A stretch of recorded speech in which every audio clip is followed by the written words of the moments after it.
Hello everyone, I hope you all are doing well. In today's video, I'm going to discuss about the HPLC little bit further.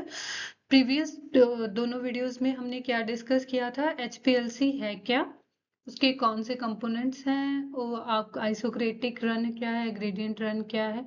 Second part में हमने discuss किया HPLC की phases क्या हैं, that will be reverse, normal and ion exchange, उनको elaborate किया था।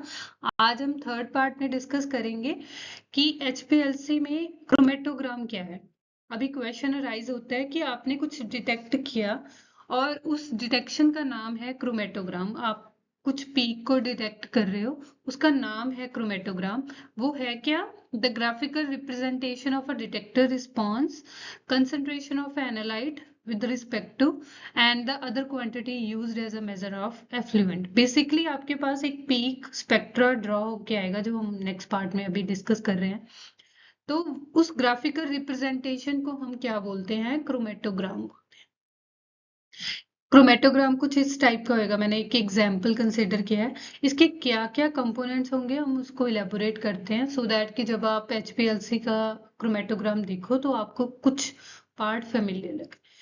तो यहाँ पर आपके पास कुछ पीक्स दी हुई हैं। ये बेसिकली हमारे पास स्पेक्ट्रा जनरेट हुआ है जिसमें थ्रियोफाइलिन, ये कंपोनेंट्स आपके पार्ट के नहीं है। हम सिर्फ एक पिक्चर कंसिडर कर रहे हैं माइंड के अंदर कि ऐसे कुछ पीक्स होंगी, उन पीक्स का क्या मतलब है वो देखते हैं।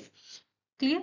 तो यहाँ पर आपके जो पीक्स हैं वो बेसिकली कंसंट्रेशन शो कर रही हैं उस कंपोनेंट की, जो आपने मिक्सचर या एनालाइट लिया है उसके अंदर कौन कौन से कंपोनेंट्स आपको मिलेंगे। जो सैंपल आपने लिया है, ये पीक्स की हाइट आपको शो करेगी वो कितनी क्वांटिटी या कितनी अमाउंट में प्रेजेंट है। क्लियर? तो नेक्स्ट करते हैं कुछ कंपोनेंट डिस्कस कि ये क्रोमेटोग्राम हमें कैसे हेल्प करेगा in order to reach our goal. तो यहाँ पर सबसे पहले मिलेगा आपको TR, रिटेंशन टाइम। जब भी ग्राफ के अंदर आपको रिटेंशन टाइम दिया जाता है, वो रिटेंशन टाइम है क्या? The measure of time taken for a solute to pass through that chromatographic column.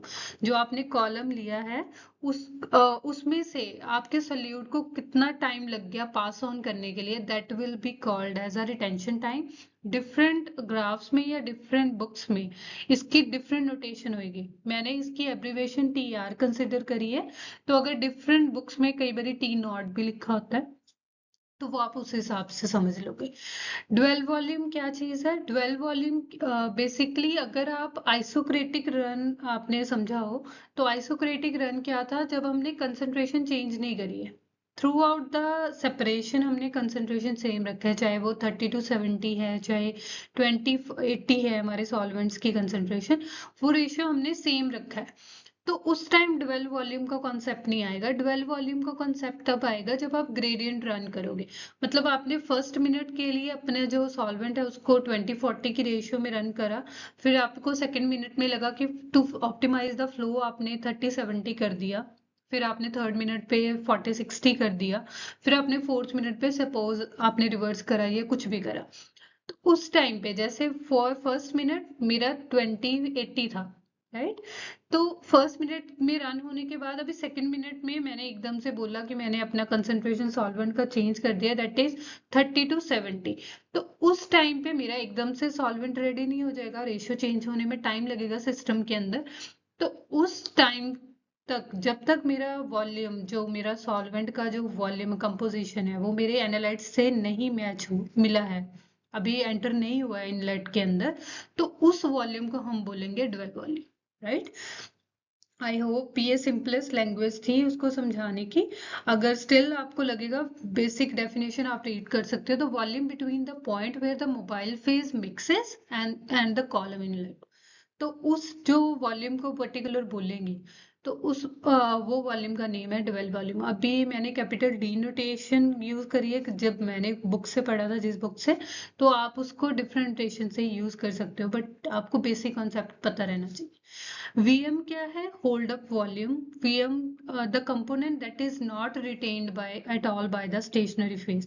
अभी क्या है, इसको सिंपलेस्ट वे में हम ऐसे बोल सकते हैं, जब आप कभी पिपेट यूज करते हो तो पिपेट में लास्ट वॉल्यूम या ब्यूरेट यूज करते हो तो उसमें जो लास्ट वॉल्यूम है वो बच जाता है, उसको आप काउंट नहीं कर सकते टुवर्ड्स योर रीडिंग, और आप उस खुद से उसको 0.1 इंक्रीज नहीं कर सकते क्योंकि उसने रिएक्शन में कोई रोल प्ले नहीं किया। तो उसी तरह से जब आप HPLC में काम करते हो तो सारा कंपोनेंट आप रिटेन नहीं कर सकते, सारा एलिमेंट आप सेपरेटेड आउट नहीं कर सकते। तो कुछ वॉल्यूम जो रह जाएगा आपके कॉलम के अंदर, that is called hold up volume, right. तो वो किसके इक्वल होता है? Hold up time into flow rate, किस फ्लो से वो आपके कॉलम में से सोल्यूशन रन कर रहा है। उसके बाद नेक्स्ट है आपका वॉल्यूम फ्लो रेट, वो तो आपको समझ आ ही गया। तो volume of the solvent per unit time travelling through the column, तो वो आपका वॉल्यूम फ्लो रेट हो जाएगा, कितना वॉल्यूम ट्रेवल कर रहा है एक यूनिट टाइम के अंदर कॉलम में से। और लीनियर फ्लो रेट क्या है? कितना डिस्टेंस ट्रेवल कर रहा है वो एक यूनिट टाइम के अंदर बाय द सॉल्वेंट कितना डिस्टेंस ट्रेवल कर रहा है एक यूनिट टाइम में, उसे आप क्या बोलोगे? Linear flow rate. उसके बाद नेक्स्ट आपके पास आता है adjusted retention time. Adjusted retention time क्या चीज है? The additional time required for solute to travel the length of the column beyond the time required by the unretained solvent. तो इसको हम नोट करते हैं TR minus T0। Relative retention, दो जनों का कंपैरिजन, जब भी रिलेटिव वर्ड आता है तो इसका मतलब दूसरा कंपोनेंट भी होगा, उसके कंपैरिजन में वो कितना टाइम ले रहा है। तो वो तब आएगा जब आपके पास दो कंपोनेंट्स होंगे, जैसे हमने ग्राफ में कंसीडर करा है कि टोटल 4 कंपोनेंट्स थे, तो उस टाइम पे रिलेटिव रिटेंशन का कॉन्सेप्ट आएगा। कैपेसिटी फैक्टर क्या है? Major how strongly your compound interact with the stationary phase of the column, that is called capacity factor. कितना स्ट्रांगली आपका कंपाउंड है, जो एनालाइट है, वो इंटरेक्ट कर पा रहा है आपके स्टेशनरी फेज के साथ, उसको आप बोलोगे capacity factor, right. Theoretical plate number क्या है क्रोमेटोग्राम के अंदर? वो बेसिकली आपके कॉलम एफिशिएंसी को शो करता है। उसका जो फॉर्मूला है वो L/H, length of the column and the height of the column. जितना आप कॉलम का लेंथ होएगा और जितनी हाइट रखोगे आप कॉलम की, उसके इक्वल होता है। तो जितनी ज्यादा आपकी पीक शार्प होगी, इसका मतलब उसका थ्योरेटिकल प्लेट नंबर उतना ज्यादा है, या वाइस वर्सा भी बोल सकते हो। जितना ज्यादा थ्योरेटिकल प्लेट नंबर होएगा, that means more efficient that particular column is regarding all the components. तो क्रोमेटोग्राम से आप कैसे कैलकुलेट करोगे उसे? वो इक्वल होता है 16 TR means retention time over width of that column whole square.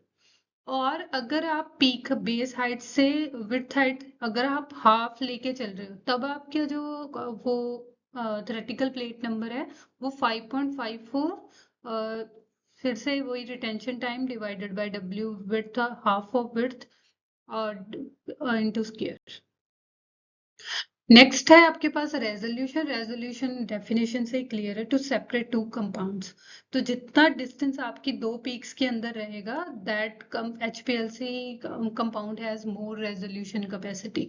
कई बार ऐसा होता है कि अगर हम रेजोल्यूशन को अच्छे से समझना हो, तो जो हमने पेपर क्रोमेटोग्राफी में बोला था कि दो पीक्स, दो कंपोनेंट्स मिक्स अप हो गए, तो उस टाइम हम उसको रेजोल्यूट नहीं कर पाए तो with the help of paper chromatography.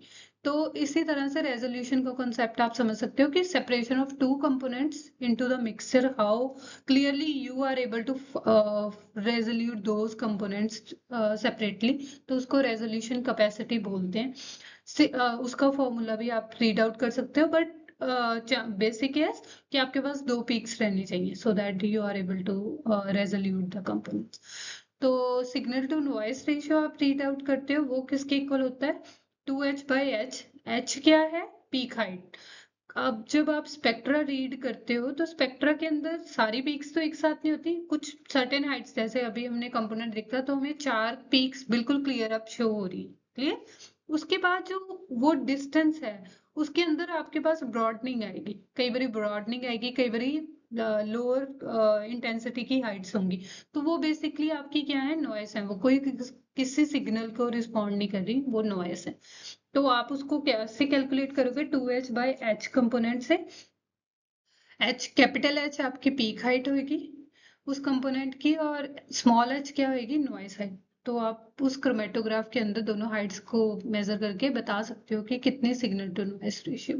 तो जितना ज्यादा आपका सिग्नल टू नॉइस रेशियो का वैल्यू ज्यादा आएगा, दैट मीन्स उतनी आपकी डिनोमिनेटर कम है, यानी कि उस कंपोनेंट के अंदर नॉइस, या नॉइस बेसिकली हम क्या बोलते हैं, इम्प्योरिटीज को बोल देते हैं, उतनी इम्प्योरिटी आपके सिस्टम के अंदर कम है।